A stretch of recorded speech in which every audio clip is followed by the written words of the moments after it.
We're ready. Ready to eat? Hey, yeah, that's what it is. You ain't ready to work. You ready to eat. And remember, that's what this is about. Our community meetings that we have every month is to bring speakers to you to educate us on what's going on, especially in our system of justice. And tonight we're going to focus a lot on our young people, because our young people, we're looking at them on the streets acting wild, but we never think about what they've been through.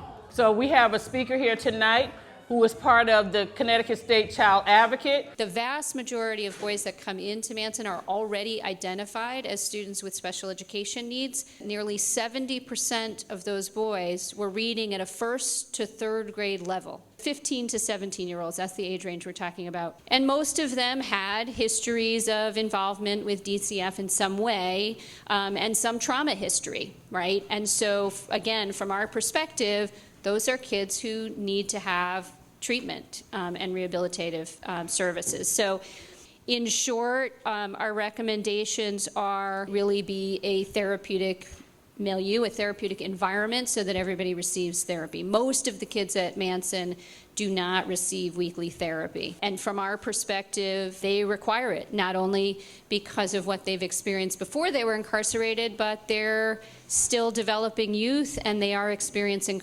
incarceration. And so our perspective is that that's enough to require therapy. But the other two things I want to mention in terms of our areas of concern, our big area of concern is that isolation really continues to be the main form of, I'll put in air quotes, intervention, right? The vast majority of the time it's 3 days. We still think that's not appropriate for youth, and that's too long. The other thing that we saw is with regard to chemical restraint. Between January and September 30th of 24, 26 youth were subjected to chemical agent. All of them were Black and Hispanic. And so that's something that we remain deeply concerned about for obvious reasons. But until we can fill up a room when they're passing laws on our kids and our families, until we fill up that room, we're not even seen. We're barely seen when we come there. But when you don't come there, you're not even seen. Nobody cares. Well, I'll throw a little report together and say, oh, look how wonderful we're doing now. And nothing's happening. So this is the biggest part, I'm telling you right now, is you guys. This is the biggest part.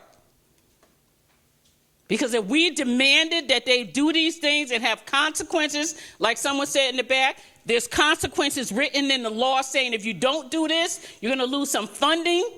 Some people are going to lose their jobs. Things will change. But we can't do that here. We got to go to Hartford where they're making all these laws. Now, the next thing that's going to be happening is December 5th, there's going to be a court date up in Hartford, but they're trying their very best to block that family from letting that video ever come out publicly.